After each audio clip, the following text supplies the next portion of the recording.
Ok, merci beaucoup. Bonjour à toutes et à tous. Je remercie bien évidemment les structures organisatrices pour ce magnifique événement.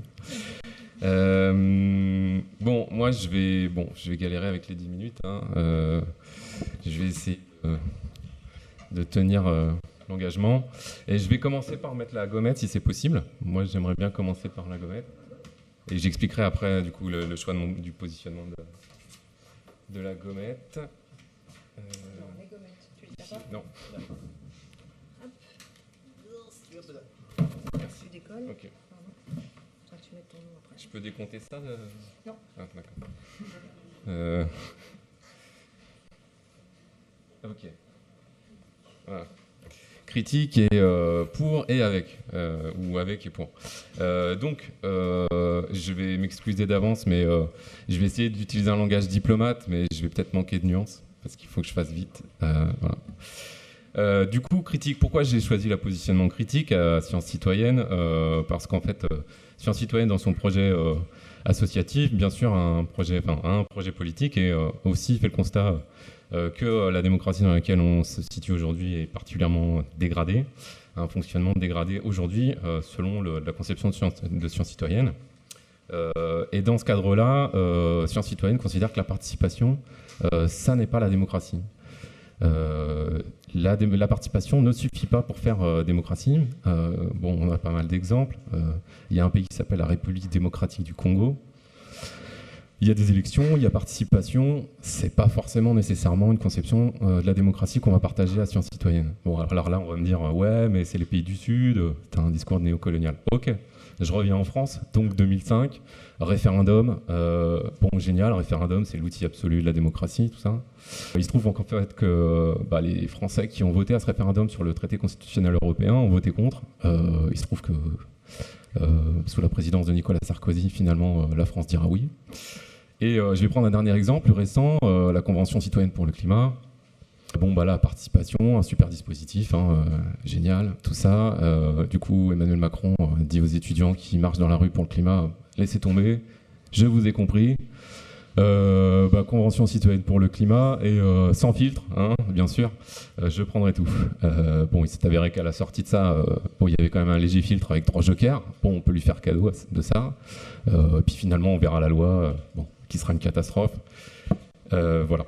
Donc la participation, c'est pas la démocratie. En tout cas, pas nécessairement. Ça, c'est une première critique, et je reviendrai un peu là-dessus sur les enjeux de participation. Une deuxième critique que porte Sciences Citoyennes, bien sûr, c'est dans le champ scientifique, puisque c'est quand même son objet central. Sciences Citoyennes va être critique à l'égard et va remettre en question en fait le monopole que détiennent les chercheurs dans la production des savoirs légitimes, ou considérés comme légitimes par les pouvoirs publics. Pourquoi ? Parce que la transformation sociale, écologique, agroécologique que veut porter Sciences Citoyennes passe nécessairement par la transformation de la production, des modes de production des savoirs utilisés donc, par les pouvoirs publics. Et pour ça, donc, Sciences Citoyennes a notamment une définition précise de ce qu'elle entend par une recherche qui va redonner le pouvoir aux citoyens sur la production des savoirs légitimes, notamment dans ce qu'on va appeler, donc, nous, à Sciences Citoyennes, la recherche participative. Cette recherche participative, elle se fonde sur une égale reconnaissance, une égale légitimité des différents types de savoirs. Elle se base aussi sur une vigilance à l'égard des rapports de pouvoir qui existent dans ces processus participatifs. Les rapports de pouvoir sont toujours là et il faut faut être vigilant par rapport à ça, justement pour être en capacité de traiter les asymétries de pouvoir qu'on souhaiterait réduire. Je vais insister sur le fait que nous, on travaille sur les pratiques de recherche participative parce que, en fait, la recherche participative, c'est un outil, c'est pas un objectif en soi. L'objectif, ça reste la transformation sociale et agroécologique derrière, et donc il faut bien d'accepter que la recherche participative, c'est un outil comme un autre, comme les boutiques des sciences, comme les conventions citoyennes, mais c'est pas l'objectif en soi. Donc l'objectif reste quand même derrière une transformation face à ce constat de démocratie dégradée, voire à tendance légèrement autoritaire. Et donc cette transformation doit se réaliser dans la production des savoirs. Et donc la définition pour Sciences Citoyennes de la recherche participative, c'est bien de dire on va faire de la participation et pas n'importe comment dans la production des savoirs. Pour Sciences Citoyennes, il faut que la recherche participative se réalise avec des chercheurs, bien sûr, mais dans un collectif de recherche qui soit aussi composé d'acteurs de la société civile organisée, que Sciences Citoyennes nomme le tiers secteur scientifique ou le tiers secteur de la recherche. Ça, c'est des notions qu'on a créées en 2003 et qui ont été après reprises, avec des nuances, mais bon, ça, je fais court là-dessus. Bien, pour nous, la collaboration chercheurs, acteurs de la société civile ou tiers secteur scientifique doit se faire tout au long du processus de recherche. Donc on évoquait des pratiques dans nos interventions, de pratiques d'intervention des citoyens dans la recherche pour de la récolte de données. Nous, ça ne nous suffit pas, on ne travaille pas sur ces enjeux-là, on ne travaille pas sur les données, sur la collecte de données, on travaille vraiment sur les savoirs, la diversité des savoirs qui sont nécessaires et qui doivent être articulés pour traiter les phénomènes complexes auxquels on fait face aujourd'hui. Cette recherche participative, il ne faut pas l'oublier, a une double finalité, la production des savoirs scientifiques et des savoirs originaux, et je dirais presque surtout que ces savoirs scientifiques soient utiles et donc répondent à des véritables problématiques de terrain qui correspondent à des questionnements, des questions de recherche orphelines. Je vais passer au avec et pour, très vite bien sûr. Avec, donc j'ai un peu déjà évoqué, donc je vais peut-être faire très court, mais il faut que les acteurs de la société civile organisée ou tiers secteur scientifique, pour nous, soient impliqués bien sûr dans le processus de production des savoirs parce qu'ils détiennent déjà des savoirs eux-mêmes qu'on va chercher à faire reconnaître et donc ils vont travailler en collaboration avec les chercheurs. Donc pour nous, il doit y avoir une collaboration et un équilibre de participation et d'implication tout au long d'un processus de recherche participative. Voilà, c'est pour le avec. Pour le pour, je dirais qu'il y a un peu deux éléments un peu différents.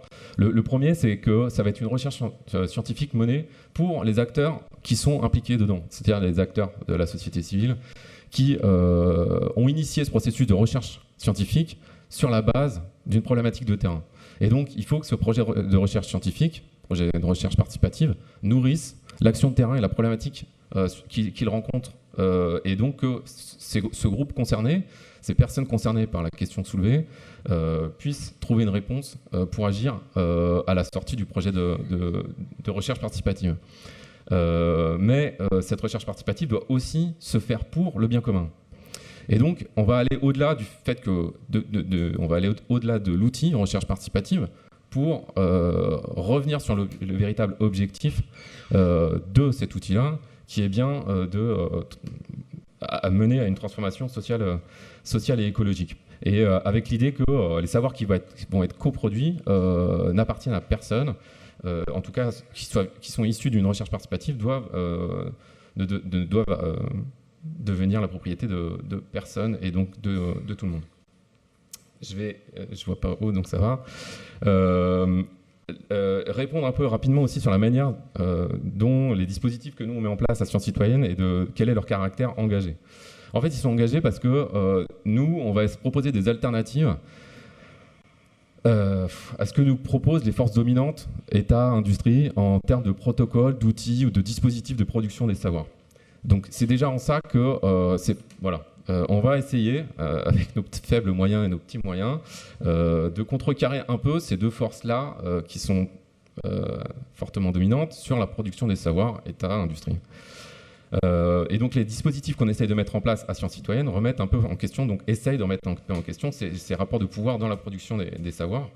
Et donc ils visent à apporter une légitimité aux savoirs issus du tiers secteur scientifique ou de la société civile organisée, et donc de produire, en tout cas de permettre une reconnaissance des savoirs qu'on peut considérer comme dominés et une reconnaissance pour les acteurs qui détiennent ou qui produisent ces savoirs dominés.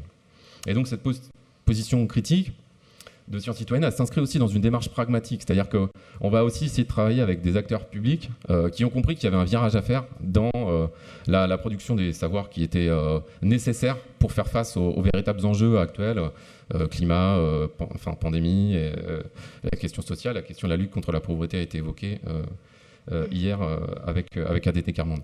Donc ces enjeux-là, il y avait donc une nécessité aussi de travailler avec les pouvoirs publics qui pouvaient entendre qu'il y avait un virage à prendre.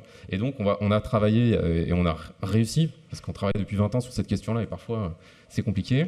Mais en 2018, on a réussi à travailler avec l'ADEME pour construire un dispositif que je ne prendrai pas trop le temps de décrire malheureusement, mais de soutien à la recherche participative qui s'appelle Co-construction des connaissances, CO3, co-construction des connaissances, dans lequel on a pu intégrer un certain nombre de dispositifs qu'on avait recommandés dans nos différents travaux précédents. Également, aujourd'hui, on travaille avec le Conseil régional de Bretagne qui a lancé en 2021 un appel à projet qui s'appelle Recherche et Société. Et donc le deuxième appel à projet a été lancé cette année et il me reste 1 minute. Donc je t'ai vu malheureusement. Et donc pourquoi ces dispositifs voilà, je vais répondre à la question, sont importants dans le contexte actuel, c'est que je reviens sur, sur le fait qu'il y a une forme dominante, monopolistique et oppressante de production des savoirs auxquels on fait face aujourd'hui, qui, on le constate, a failli et continue d'échouer pour répondre aux vrais enjeux auxquels nous on fait face. Donc, je ne reviens pas sur les différents champs climatiques, sanitaires, sociaux, etc., etc. Et donc, il faut qu'on réponde à ce vide de savoir. Et c'est ce qu'on essaie de faire avec la recherche participative pour trouver la production de savoir rigoureux et en même temps pertinent, puisque impliquant les acteurs qui sont porteurs de différents types de savoirs tout aussi pertinents que les savoirs scientifiques. Je vais faire très vite. Aussi, sur la question de la pertinence, est-ce qu'on met en avant dans ces dispositifs-là la question de la pertinence des savoirs ou je ne sais plus. Mais je vais faire quand même ma réponse. Donc voilà, donc il y a un besoin d'avancement des connaissances. Ah oui, c'est ça, voilà. Puisque je viens de le dire, il y a un vide de savoir, il y a besoin d'un avancement des connaissances, mais pas n'importe quelle connaissance. Bien évidemment, je l'ai déjà dit, c'est des connaissances qui sont pertinentes pour traiter les enjeux complexes auxquels on fait face. Et donc, il y a un enjeu et d'accumulation des connaissances, mais aussi de pertinence des savoirs dont on a besoin pour traiter les problèmes d'aujourd'hui. Je m'arrête là.